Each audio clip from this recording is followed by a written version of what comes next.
Hello friends, welcome to my YouTube channel फटाफट general education. तो आज इस वीडियो में हम लोग इतिहास के आगे के क्वेश्चन देखेंगे। तो पहला क्वेश्चन है, बुद्ध के पुनर्जन्म पर आधारित कथा है। तो बुद्ध के पुनर्जन्म पर आधारित कौन सी कथा है? जातक कथा। अजंता की गुफाओं में किस ग्रंथ का चित्रण है? तो अजंता की गुफाओं में किस ग्रंथ का चित्रण है? जातक यानी बौद्धों का पवित्र ग्रंथ का। बौद्ध धर्म का प्रमुख ग्रंथ कौन सा है? तो बौद्ध धर्म का प्रमुख ग्रंथ पिटक ग्रंथ है। बौद्ध धर्म का पूजा स्थल क्या है? तो बौद्ध धर्म का पूजा स्थल है चैत्य मंडप। बुद्ध चरित्र के लेखक हैं। तो बुद्ध चरित्र के लेखक कौन है? अश्वघोष। आजीवक पंथ का प्रवर्तक कौन है? मुखली गोसल। हिजरी संवत की शुरुआत हुई थी। तो हिजरी संवत की शुरुआत कब हुई थी? 622 ईस्वी में। सिखवाद का प्रवर्तन। तो सिखवाद का प्रवर्तन कब हुआ था? 1500 ईस्वी यानी 16वीं सदी में। सूफी धर्म आंदोलन का विकास कब हुआ था? तो सूफी धर्म आंदोलन का विकास 9वीं सदी में हुआ था। इस्लाम के प्रवर्तक हजरत मोहम्मद साहब का जन्म कब हुआ था? तो इस्लाम के प्रवर्तक का जन्म कब हुआ था? 570 ईस्वी। जैन धर्म के प्रथम तीर्थंकर कौन थे? तो जैन धर्म के प्रथम तीर्थंकर कौन थे? ऋषभदेव। जैन धर्म के अंतिम यानी 24वें तीर्थंकर कौन थे? महावीर स्वामी। जैन तीर्थंकर का जीवनी का उल्लेख है। तो जैन तीर्थंकर जीवनी का उल्लेख कहाँ है? कल्पसूत्र में। महावीर की मृत्यु कब हुई थी? तो महावीर की मृत्यु पावापुरी में हुई थी और 468 ईसा पूर्व में हुआ था। महावीर किस राजघराने में पैदा हुए थे? तो महावीर किस राजघराने में पैदा हुए थे? क्षत्रिय राजघराने में। महावीर का प्रथम अनुयायी था। तो महावीर का प्रथम अनुयायी कौन था? जमाली, उनका दामाद था।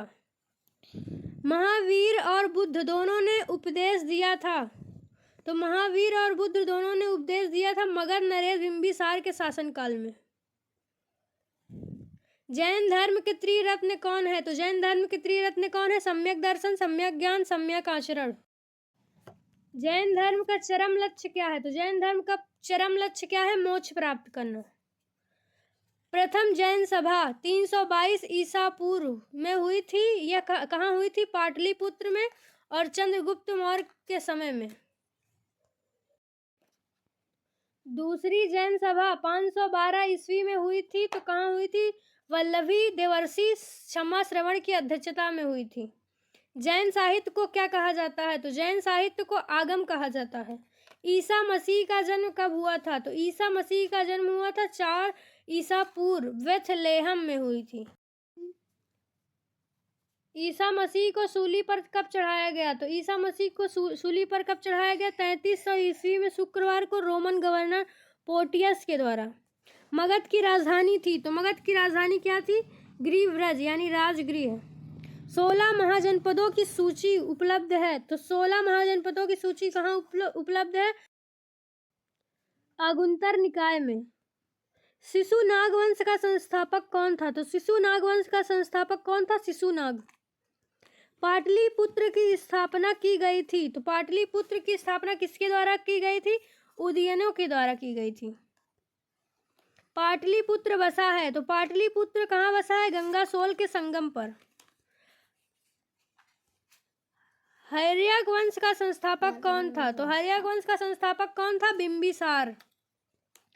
अमित्र घात के रूप में प्रसिद्ध है। तो अमित्र घात के रूप में कौन प्रसिद्ध है? बिंदुसार प्रसिद्ध है। जनपद अवंती की राजधानी क्या है? तो अवंती की राजधानी क्या है? उज्जैन। नंद वंश का अंतिम शासक कौन था? तो नंद वंश का अंतिम शासक घनानंद था। भारत पर सर्वप्रथम आक्रमण किसने किया था? तो भारत पर सर्वप्रथम आक्रमण ईरान ने किया था। भारत पर आक्रमण 326 ईसा पूर्व करने वाला अपरांत विदेशी शासक कौन था? तो कौन था? सिकंदर।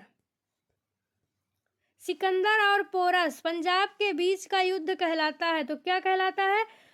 हाइडेस्पीज का युद्ध। मौर्य वंश का संस्थापक कौन था? तो मौर्य वंश का संस्थापक कौन था? चंद्रगुप्त।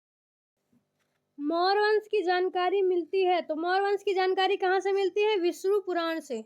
सुदर्शन झील का निर्माण किया, तो सुदर्शन झील का निर्माण किसने किया? चंद्रगुप्त मौर्य ने। चंद्रगुप्त अनुयायी था, तो चंद्रगुप्त कहाँ का अनुयायी था? जैन धर्म का।